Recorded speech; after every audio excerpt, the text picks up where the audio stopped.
Hola, ¿qué tal? ¿Cómo les está yendo? Espero que les esté yendo súper.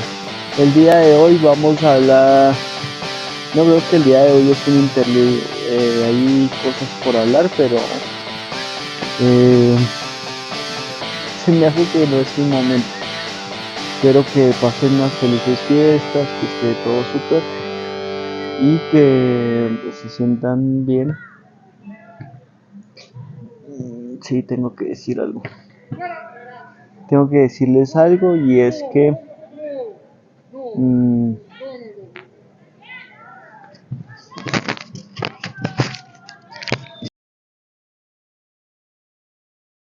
hola, ¿cómo están? Espero que les esté yendo súper. Nada, viene una historia que espero que les guste y es el inicio de la próxima temporada. La verdad yo quería hacerlo otro día, empezar el próximo año, pero sí siento una gran obligación en actualizar cada 8 días las cosas que tengo para decir. Espero que tengan un excelente día, tarde o noche y que les guste la siguiente historia, que es el conector inicial de lo que viene.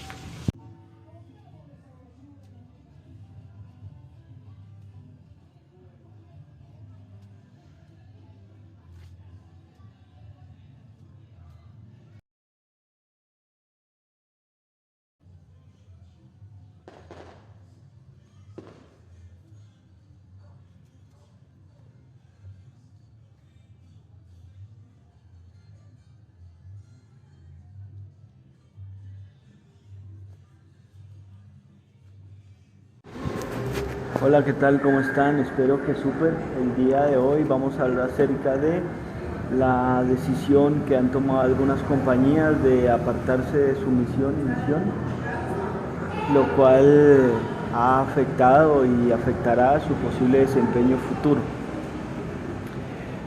A su vez se trata acerca de las guitarras eléctricas, el manuscrito Voynich y cómo esto se recoge en un libro que va a quedar anclado en la descripción, por lo menos en su capítulo primero. Muchas empresas han tomado la decisión de depredarse a sí mismas o depredar su gremio. Absolutamente convencido estoy que no lo hicieron a propósito, simplemente ocurrió. En 1920 Gibson creó la primera guitarra eléctrica, o de eso se dice, y 10 años después se comercializó. Resulta que la guitarra eléctrica es dos mentiras unidas tan cercanamente que terminan creando una verdad.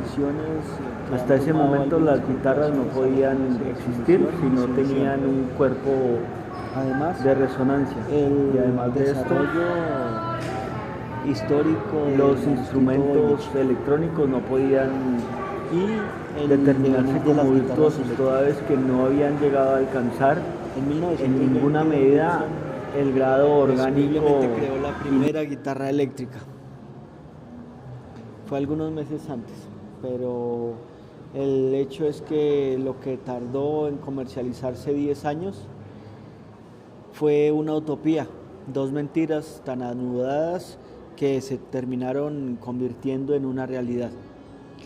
No podía considerarse guitarra un adminículo que no tuviera caja de resonancia hasta ese momento, y a su vez ningún elemento electrónico había llegado a tener la capacidad lírica, armónica u orgánica para ser considerado un instrumento musical, y sin embargo ahí estaba. Por su parte, el manuscrito Voynich fue creado y desarrollado por 7 personas distintas. Las últimas 2 en homenaje a un capitán de fragata. Si no me creen, simplemente remítanse a el tipo de letra con el que está escrito. FKPT, acrónimo de de Fregattenkapitän en el alemán. Es decir, que esa escritura se desarrolló aproximadamente en los años 1600 en Alemania y con claramente una fuerte connotación del sajón antiguo.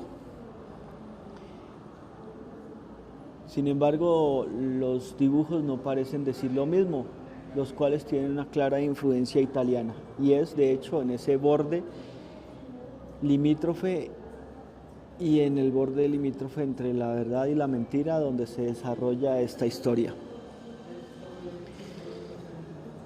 El Fregattenkapitän no es, y perdonen el alemán tan empolvado que tengo, no es un capitán de fragata nacido en el año 1400, 1500, 1600, ni siquiera en el año 2000. Ese capitán de fragata ya ha aparecido por estos lares y creo que muchos de ustedes lo conocerán como el viajero. Esta persona es un hilo conductor a lo largo de la historia y si aparece en el manuscrito Voynich es por algo. Que se haya ofuscado la escritura y se haya repetido hasta la saciedad algunas expresiones solo para hacerlo más inteligible, prueba que tiene una connotación no solo histórica, sino que además una importancia alegórica y fáctica para los momentos en los cuales nos encontramos. Con ayuda de todos ustedes, como bien lo han sabido desde el principio, estamos en esta esfera de trabajo para tratar de desentramar los entresijos que tiene este libro, que bien puede ser el desarrollo último y el culmen de la civilización o por el contrario su perdición. Apelo a lo primero y sé que con la ayuda de ustedes podremos descifrarlo. Si bien tomé el estandarte de descifrarlo inicialmente yo, pero tal empresa ha sido desbordante para un solo ser humano. Sin embargo, este ser humano tiene algo que decir. Al igual que el manuscrito Voynich, creó primero los dibujos en sus cuadernos de estudio y estos mismos dibujos, como los hacía en momentos de ocio, no tenían absolutamente nada que ver con la clase que seguía.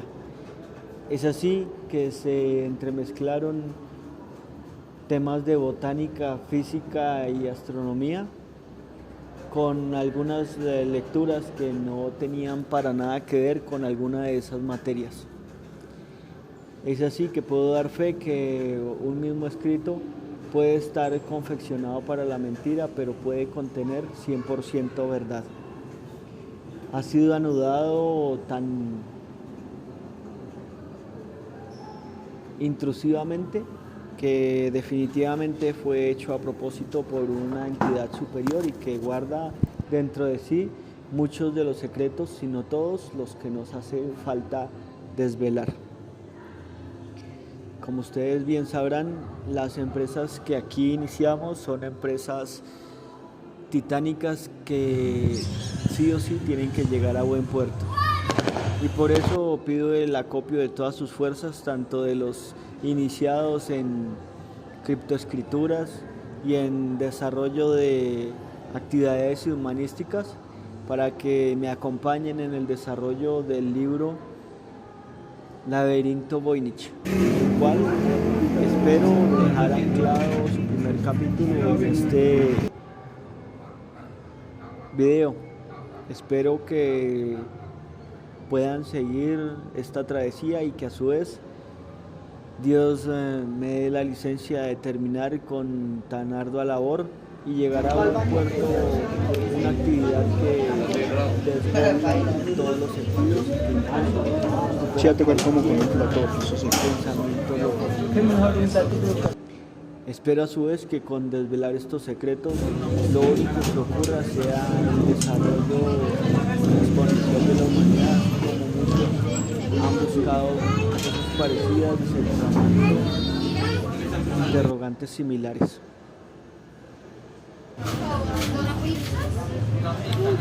La próxima pregunta es para ustedes. Es decir, la próxima pregunta la tienen ustedes y cualquiera de las esquinas por las que se tome esta historia es una esquina difícil. Y sin embargo aquí estamos, ya desenmarañamos gran parte de lo complejo que tiene el desarrollo de tal compendio epistolar, porque hay que adicionar que es una serie de cartas que se condensaron en este manuscrito, el cual, como ya les manifesté, tiene cientos de años de diferencia entre su dibujo, su pintura y su escritura. De hecho, la confección de los cuadernillos es anterior a siquiera la idea de haber empezado la obra. De lo que ya explicaré qué sentido tenía en su particular, con la ayuda de ustedes.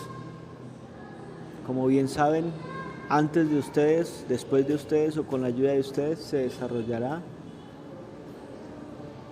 el tema a tratar. Espero que les esté yendo súper, como les dije. Espero que lean esto cuando estén tristes o por lo menos cuando no estén demasiado felices, porque como les dije, la idea de iniciar una empresa es cuando se tiene la disposición para ella, y la felicidad es algo que se debe mantener a toda costa, y cuando se es feliz no se debe uno enfrascar en temas filantrópicos a los que su razonamiento o su profesión no lo han invitado a acercarse.